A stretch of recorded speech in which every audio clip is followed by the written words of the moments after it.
The Mechaner Empire was the most feared power in all the known galaxies. Their ships were made of black metal that could eat through any weapon. Their soldiers were machines mixed with flesh, and they felt no pain and no mercy. For 300 years, they had conquered world after world, taking everything they wanted and leaving nothing behind. At the center of this terrible empire sat Queen Vela. She was not like other rulers. Half of her body was made of cold metal and wires. Half of her face was smooth chrome that reflected light like a mirror. Her left eye was organic, a deep brown that might have once been beautiful. Her right eye was a red sensor that could see through walls and scan the thoughts of her enemies. Cables ran from her spine into the walls of her throne room, connecting her mind to every ship, every soldier, every weapon in her empire. Queen Vela had ruled with perfect logic for centuries. She made decisions based on numbers and calculations. Emotions were weaknesses that she had removed from herself long ago. Love, fear, hope, sadness, these were bugs in the system that she had deleted.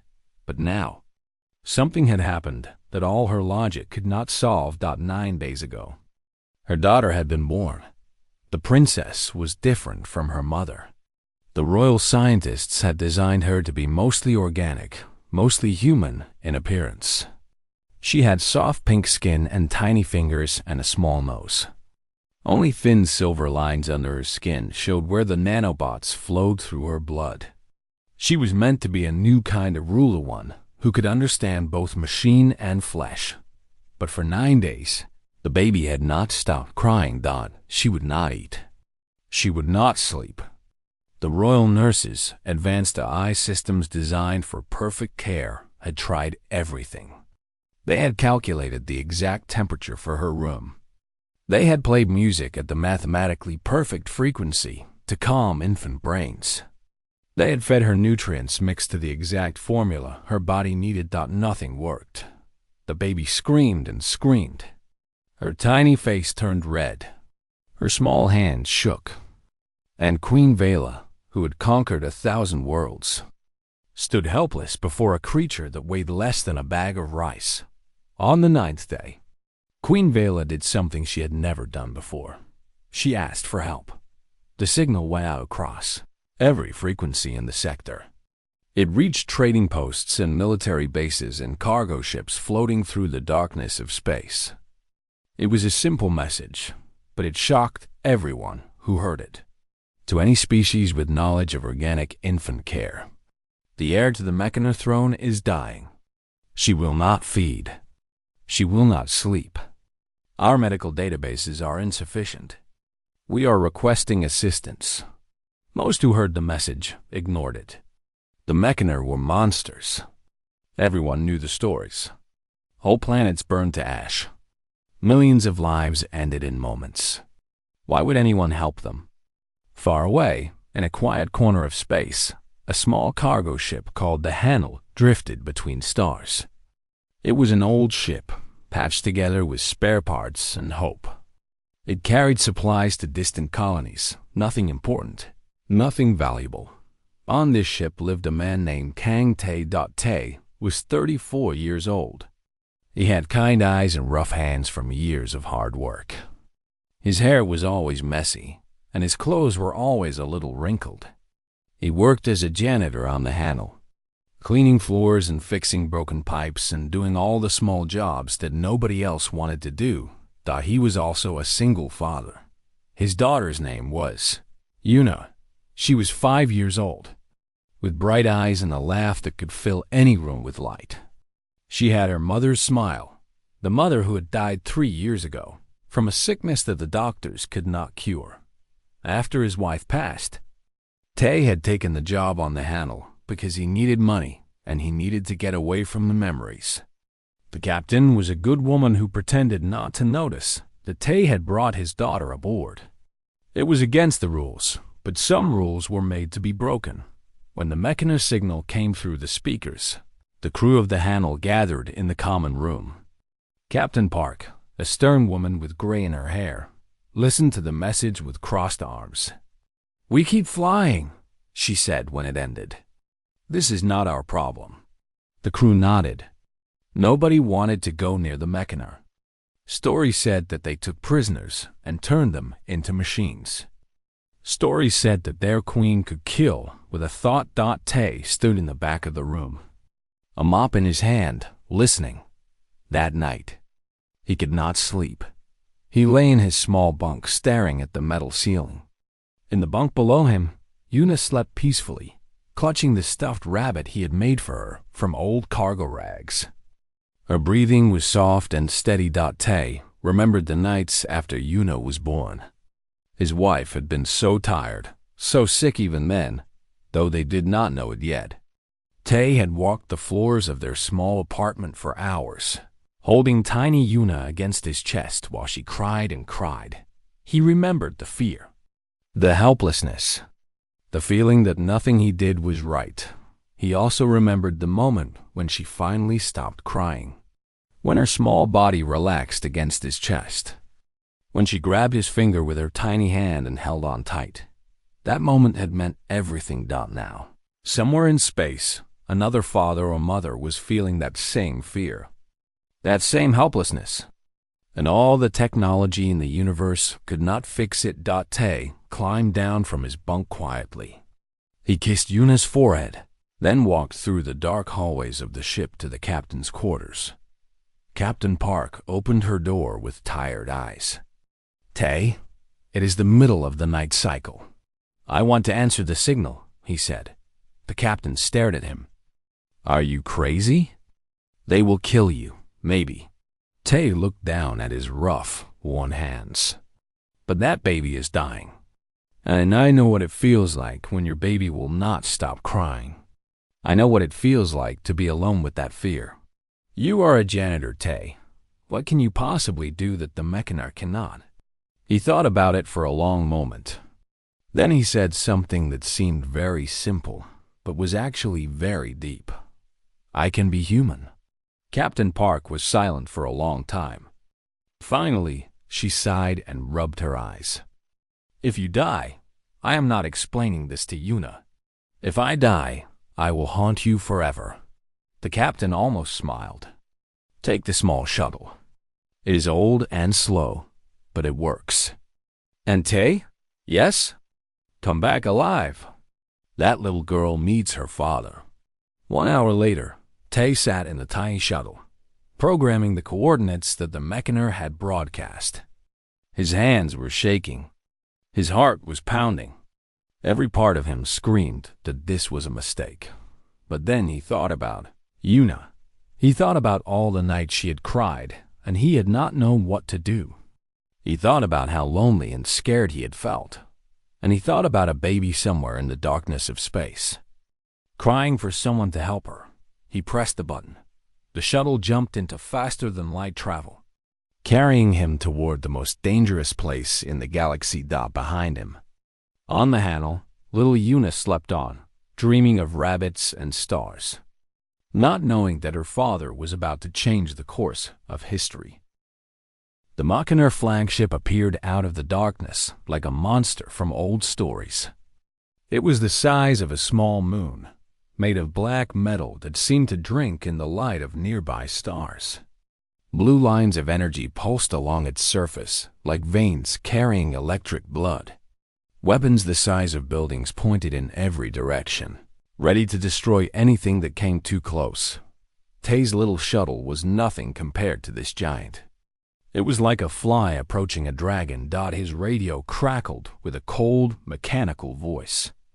Unidentified vessel. State your purpose or be destroyed. You have 10 seconds. Tay's mouth went dry. His hands were sweating on the controls. But he pressed the communication button and spoke. My name is Kang Tay. I am human. I heard your message about the baby. I am here to help. Silence. The seconds stretched out like hours. Then the voice came back. Human vessel. You will dock at Base 7. Do not deviate from the marked path. Any attempt to flee will result in immediate termination. A path of green lights appeared on Tay's screen, guiding him toward an opening in the giant ship's side. He followed it carefully, his heart beating so hard he could hear it in his ears. The docking bay was enormous. Tay's shuttle landed on a platform that could have held 100 ships his size. The walls were smooth black metal, covered in those same pulsing blue lines. The air that hissed into his shuttle when he opened the door was cold and smelled like electricity. Waiting for him were soldiers. They were 7 feet tall. Their bodies a mix of metal and something that might have once been alive. Their faces were smooth chrome masks with no eyes, no mouth, no expression. Their arms ended in weapons-long guns fused directly to their metal limbs. Tay stepped out of his shuttle on shaking legs. He was wearing his work clothes, a simple gray jumpsuit with patches on the elbows. He had no weapons, no armor, no protection of any kind. One of the soldiers stepped forward. A beam of red light shot from its face and moved over Tay's body, scanning him. Human male. Age 34 standard years. No weapons detected. No technology of value detected. Classification: non-threatening. The soldier's voice had no feeling in it. It was simply stating facts, the way someone might say that water is wet or the sky is blue. "Follow," the soldier said, and turned to walk away. Tay followed. There was nothing else he could do. They walked through corridors that seemed to go on forever. Everything was metal and wire and blinking lights. There were no windows, no plants, no signs of anything soft or alive. The air was the same cold temperature everywhere.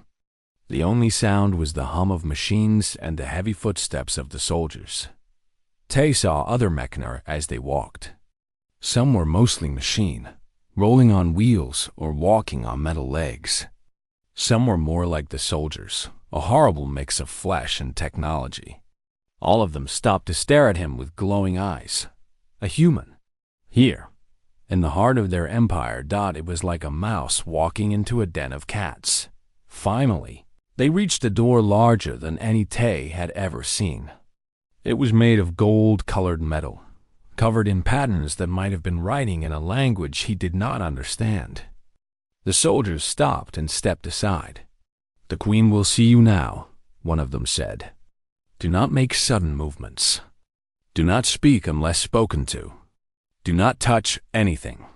The doors opened slowly, revealing the throne room beyond. It was beautiful and terrible at the same time. The ceiling was so high that Tay could not see the top. Pillars of twisted metal and crystal reached up into the darkness. The floor was smooth as glass and reflected everything like a mirror. And at the far end, sitting on a throne made of fused computer parts and glowing wires, was Queen Vela. Tay walked toward her slowly, feeling very small. His footsteps echoed in the vast space. With each step he could see her more clearly. She was tall, even sitting down. Her body was wrapped in a flowing dress that seemed to be made of liquid metal. Her left arm was flesh, pale, and thin. Her right arm was chrome and black metal, with joints that clicked softly as she moved. Her face was half beautiful, half machine. One brown eye, one red sensor. Hair that might have been real once, but now seemed woven with silver threads. Cables, dozens of them, ran from her back into the throne and the walls behind her. She was connected to everything. She was everywhere at once. In her arms, wrapped in a silver blanket, was a tiny baby. The baby was crying. It was a thin, weak sound, the cry of an infant who had been crying so long that she barely had strength left. Her tiny face was red. Her small hands shook in the air. Queen Vila looked at Tay with her one organic eye. In that eye, he saw something he did not expect. Fear. "You are the human," she said. Her voice was strange, part normal, part like a computer speaking. Two voices at once. "Yes," Tay said. His voice came out as a whisper. He cleared his throat and tried again. "Yes, Your Majesty. I am Kang Tay. You are a janitor." It was not a question. She had already scanned every database in the galaxy, already knew everything about him. Yes, and you believe you can help when all my scientists have failed. Tay looked at the crying baby. He looked at the Queen's desperate eye. He thought about Yuna, sleeping safely on the handle. He thought about all those long nights when he was young and scared, and his baby would not stop crying. I do not know if I can help, he said honestly. But I would like to try. Why? The Queen's voice was sharp, suspicious. Humans fear us. Humans hide from us. Why would you come here? Tay thought about the question. There were many answers he could give. He could talk about bravery or duty or the reward money that was probably offered, but he decided to tell the truth. Because I know what it feels like, he said, to hold a crying baby and not know what to do, to feel helpless, to feel afraid. He met her eyes, both of them, the organic one and the mechanical one. Nobody should feel that alone. Not even you. The Queen stared at him for a long moment. Her processors were running through his words, trying to find the lie, trying to find the trick. She found nothing but honesty.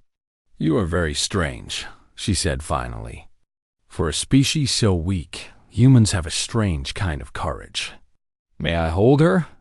Tay asked. The throne room went silent. The soldiers raised their weapons.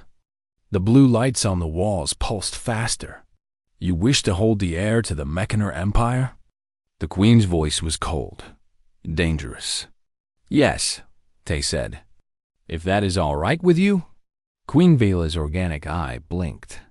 In 300 years, no one had asked her permission for anything. They obeyed or they died. There was no middle ground. But this small, strange man in his patched clothes was asking her permission. He was treating her not like a monster, not like a queen, but like what she truly was right now, a tired, scared mother. Very slowly, she stood from her throne. The cables in her back stretched, but did not break. She walked down the steps toward Tay, her metal feet clicking on the glass floor. She stopped in front of him. Up close, she was much taller. Her shadow fell over him like a cloud blocking the sun. The baby cried and cried. If you hurt her, Queen Vela said softly, I will destroy your entire species. I will burn every world you have ever touched. I will erase humanity from the universe. Tay looked up at her. I know, he said. I am a father too. I understand. Something flickered in her organic eye. Something that might have been surprise. Or recognition. She handed him the baby. The baby was so light. That was the first thing Tay noticed. She weighed almost nothing, like holding a bundle of warm feathers. Her face was scrunched up and red from crying. Her tiny hands waved in the air, grabbing at nothing. Under her soft skin, he could see thin silver lines where the nanobots flowed, little rivers of technology, running through a mostly human body. She was beautiful. And she was screaming. The soldiers around the room had their weapons pointed at Tay. One wrong move, and he would be dead before he hit the ground. Queen Vela stood 3 feet away, every sensor in her body focused on him, ready to tear him apart if he harmed her daughter. Tay did not think about any of that. He looked at the baby and saw only a child who needed help. Okay, little one, he said softly. Okay, I know. I know. He adjusted his hold, bringing her closer to his chest. Not the way the Mechana nurses had been holding her, at the perfect, calculated angle for optimal airflow and spine support. No. Tay held her the way he had. Held Yuna. Close. Warm. A little messy. Her head rested near his heart. Then he began to walk. Queen Vela's cables stretched as she followed him with her eyes. What are you doing? Walking, Tay said simply, taking slow steps across the glass floor. Walking will not solve the problem. We have tried motion. We have rocked her at 17 different speeds and 42 different angles. I am not rocking, Tay said. I am walking. There is a difference. He moved in a slow, wandering path. Not in a straight line. Not in a perfect circle. Just wandering. The way a person walks when they are thinking about nothing. When they are just letting their feet carry them. And then he began to hum. It was not a real song. It had no name. It was just a collection of sounds that his grandmother had hummed to him when he was small, that his mother had hummed to him, that he had hummed to Yuna 1,000 times. It went up and down with no pattern. It paused and started again. Sometimes he forgot part of it and made up something new. What is that sound? Queen Vila demanded. Her processors were analyzing the frequency, the rhythm, the pattern. I cannot identify the composition. What algorithm does it follow? It does not follow anything, Tay said between hums. It is just a lullaby. A lullaby? Our databases contain over 4,000 lullabies from 600 species. We have played each one at the mathematically optimal frequency for infant brain development. None of them worked. Tay kept walking, kept humming. The baby's screams were starting to grow softer, just a little, but enough to notice. It is not about the song, Tay said quietly. It is about the heartbeat. Heartbeat? She can feel it. Tay pressed the baby a little closer to his chest. Right now, she can feel my heart beating. That is the first sound any baby knows, the mother's heartbeat. Before they are born, before they see light or hear words, they know that sound. It means safety. It means someone is there. Queen Vila was silent. Her processors worked through this information, but they could not fully understand it. We provided the optimal sound environment, she said. 60 beats per minute, matched to an average healthy heart rate. But it was a recording. A machine. Tay looked at her. Babies know the difference. They can feel the difference. A recording is just sound. A real heartbeat comes with warmth, with breath, with the small movements of a living body. The baby's crying faded to a whimper. Her tiny hand, which had been shaking in the air, found Tay's finger and grabbed it. Her grip was so weak, so tiny, but she held on. Queen Vila stepped closer. Her organic eye was wide. Her mechanical eye pulsed red faster than before. How is this possible? She whispered. Tay kept walking, kept humming. The baby's whimpers grew quieter and quieter. Because she is alive, Tay said. Not a machine. Not a program. She is a living thing. And living things need other living things. They need warmth that is not perfectly regulated. They need sound that is not perfectly tuned. They need to feel that someone is there, really there, holding them. The baby gave one last small cry. Then she went quiet. For a moment, no one moved. No one spoke. The only sound in the throne room was the hum of machines and the soft breathing of a tiny girl who was, for the first time in 9 days, at peace. Then, slowly, she slept. Queen Vila's legs seemed to give out. She sat down on the steps of her throne, cables stretching behind her, her eyes never leaving her daughter's face. I do not understand, she said. Her voice was not commanding now. It was not cold. It was the voice of a mother who was very, very tired. I did everything right. I calculated every variable. I controlled every factor. That was the problem. Tay kept rocking gently, not wanting to stop until he was sure the baby was deep in sleep. You controlled everything. But babies do not want control. They want chaos. The warm chaos of life. Chaos is inefficient. Yes, Tay smiled softly. But sometimes inefficiency is what we need. Sometimes we need things that do not make sense. A voice that is a little too loud. A blanket that is a little bit crooked. Arms that are tired but keep holding on anyway. He looked at the queen. In this light, with her daughter finally sleeping, she looked different. Less like a monster. More like a person who had been fighting a battle she did not know how to win. Your Majesty, Tay said gently, when's the last time you slept? The Queen blinked. I do not require sleep. My organic components are maintained by...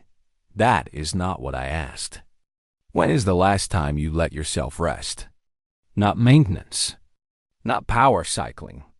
Real rest. She was silent for a long moment.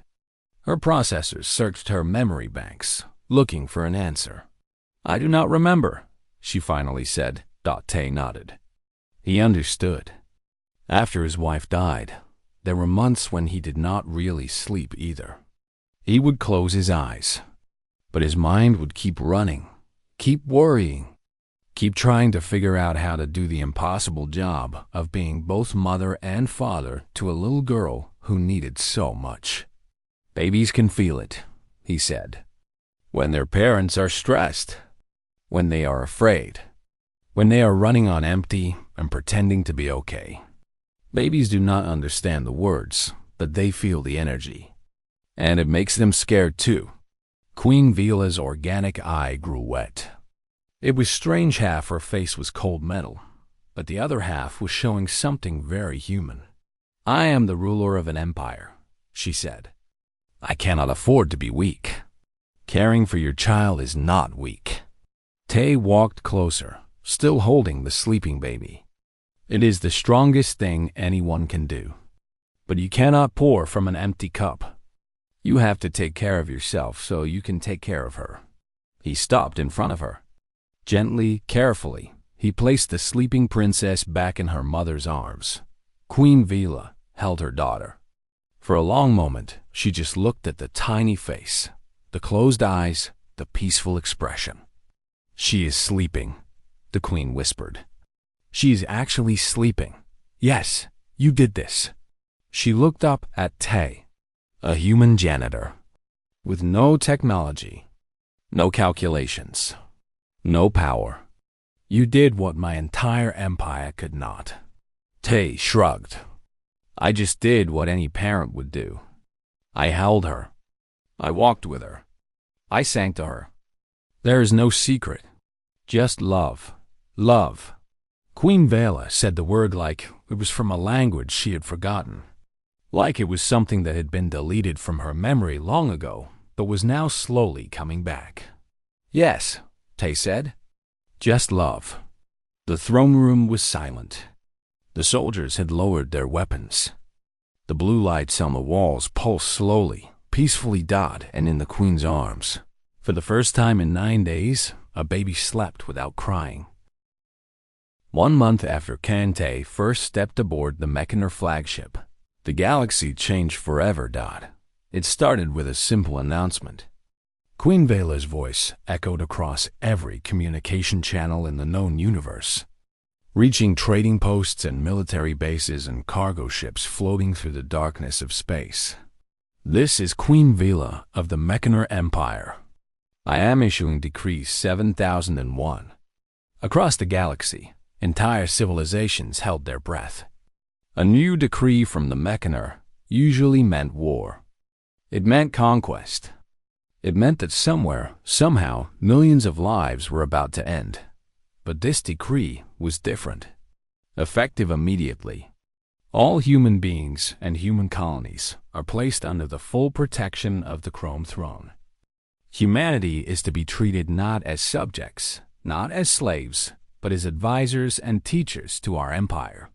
The announcement continued, but nobody was listening anymore. They were too shocked. The Mechaner, the monsters of the galaxy, the destroyers of worlds were offering protection to the weakest species in the known universe. It made no sense. But then again, love never does. Tay returned to the Hanel with Yuna and a payment larger than he could spend in 10 lifetimes. He tried to refuse it. Queen Vela insisted, and one did not argue with the Mechaner, not even a friendly Mechaner. Consider it payment for services rendered, she said. I was just helping with a baby. Tay protested. You did more than that. The queen looked at him with her one organic eye. You reminded me what it means to be alive. Captain Park nearly fainted when she saw the amount in the ship's account. She promoted Tay on the spot from janitor to chief consultant, whatever that meant. He still cleaned the floors sometimes, though. Old habits were hard to break, but the true payment came in other forms. Once a month, no matter where the handle was in the galaxy, a Mechaner shuttle would dock at whatever station they were near. Queen Vela would step aboard with her daughter, the Princess Sarah, now 6 months old and babbling happily. The first time it happened, the crew of the handle ran for the escape pods. No, it is okay," Tay yelled, running after them. "She is friendly. She is just visiting." It took several visits before the crew believed him. It took several more before they stopped hiding whenever the Queen walked through the corridors. But eventually, even Captain Park got used to having the most powerful being in the galaxy sitting in their small kitchen, drinking tea and watching her daughter play with blocks. Queen Vela came to learn. She watched Yuna teach Syrah to clap. The little princess was not very good at it. Her hands kept missing each other, but Yuna cheered every attempt like it was the greatest achievement in history. "Why does she do that?" the Queen asked. "The child has not succeeded. Why celebrate failure?" "She is not celebrating failure," Tay explained. "She is celebrating trying. Babies need to know that trying is good, that every attempt matters, not just the perfect ones." The Queen stored this information. Later, she would issue new guidelines for her engineers, that failed experiments should be recognized as valuable learning, not punished as inefficiency. She watched Tay make silly faces at Syrah. He crossed his eyes, stuck out his tongue, made sounds like animals. The princess laughed and laughed, a pure joy that echoed through the metal corridors of the handle. "This serves no purpose," the Queen observed. "It makes her happy. Happiness is not a purpose." "Sure it is." Tay made another face, and Syrah shrieked with delight. "Sometimes it is the only purpose that matters." The Queen thought about this for a long time. Later, she would add entertainment and joy to the official mission statement of the Mechaner Empire, right next to conquest and efficiency.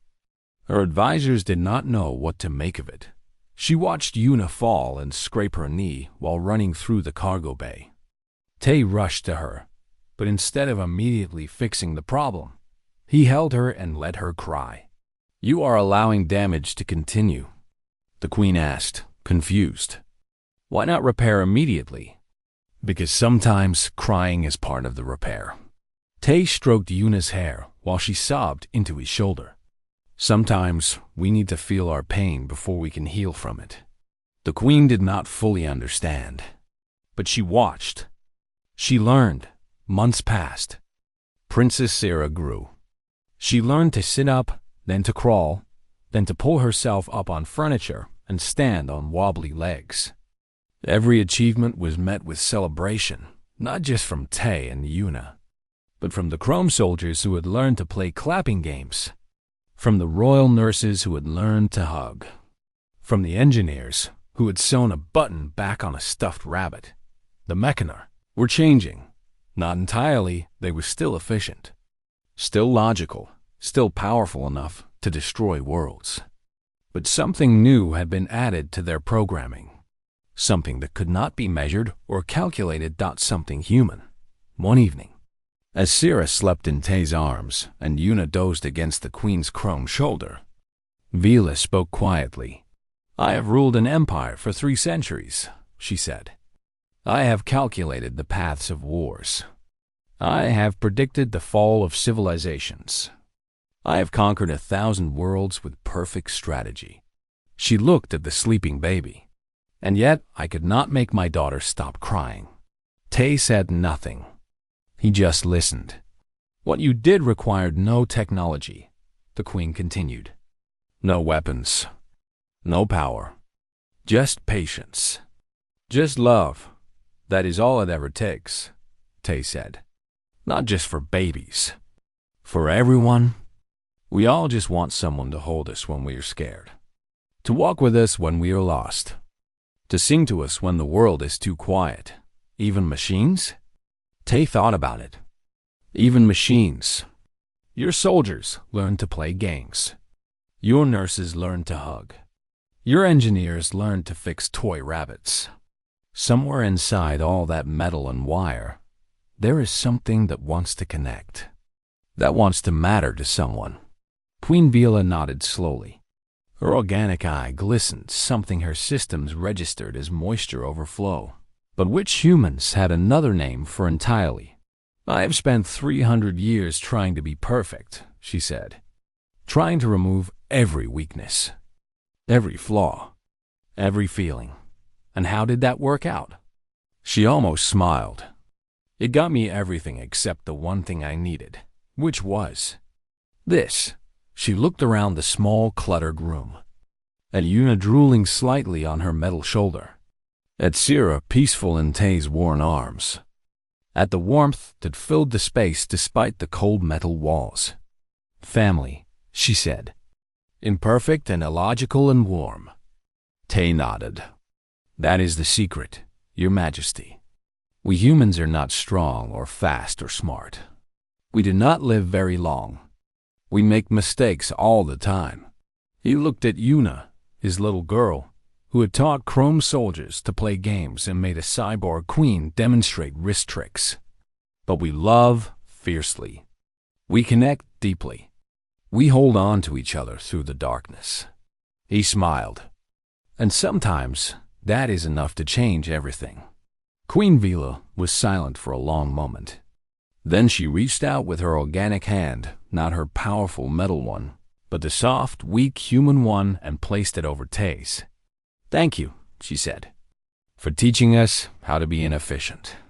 Thank you, Tay replied, for letting us try. Outside the viewport, stars drifted past in the eternal darkness of space. Somewhere out there, entire civilizations were waking up to a new reality, a galaxy, where the most powerful empire had learned the value of a lullaby. It made no logical sense. But then again, the best things never do. Years later, historians would write about the Great Change, about how the Mechaner Empire transformed from conquerors to protectors, from destroyers to builders. They would analyze the political factors, the economic factors, the technological factors, but they would miss the real story. The real story was simpler. It was about a crying baby and a tired queen and a janitor who knew that sometimes the answer is not found in calculations or weapons or power. Sometimes the answer is just to hold someone close, walk slowly, and hum a song that has no name. Sometimes the answer is love, and that is the most human thing of all. 3 days passed on the Mechaner flagship, and everything began to change. Tay had been given a room, a real room, not a prison cell. It was made of the same cold metal as everything else on the ship, but someone had brought in a bed with soft sheets and a table with real food instead of nutrient paste. It was a strange kind of hospitality from an empire known for destruction. On the first morning, Tay had a problem. I cannot stay here without my daughter, he told the queen. She is on my ship. She will be scared. Queen Vela considered this. Her processors calculated risks and benefits. A child aboard the flagship was unusual. Dangerous, perhaps. But this human had done what no Mechaner could do. If he wanted his daughter, he would have his daughter. 1 hour later, a Mechaner shuttle brought little Una aboard. She walked down the shuttle ramp holding hands with a Chrome soldier who looked like a nightmare made of metal. But Una was not scared. She was looking around with wide, curious eyes. Appa! She yelled when she saw Tay, using the Korean word for father. She ran to him, and he scooped her up in his arms, holding her tight. Are you okay? He asked, checking her face, her hands, making sure she was not hurt. The robot man was nice, Una said. He let me push buttons on his arm. Tay looked at the Chrome soldier. The soldier stood perfectly still, but somehow managed to look slightly embarrassed, if a machine could feel such a thing. From that moment on, Una became an unexpected force on the flagship, thought she was not afraid of the mechana. She did not see them as monsters. She saw them as interesting things to explore, like a new playground made of metal and lights. She asked the soldiers if their arms got tired from holding weapons all day. She asked the royal nurses if they ever got bored counting the baby's heartbeats.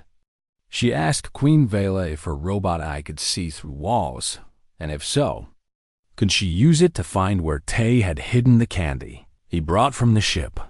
The Mechana did not know how to respond to this small creature.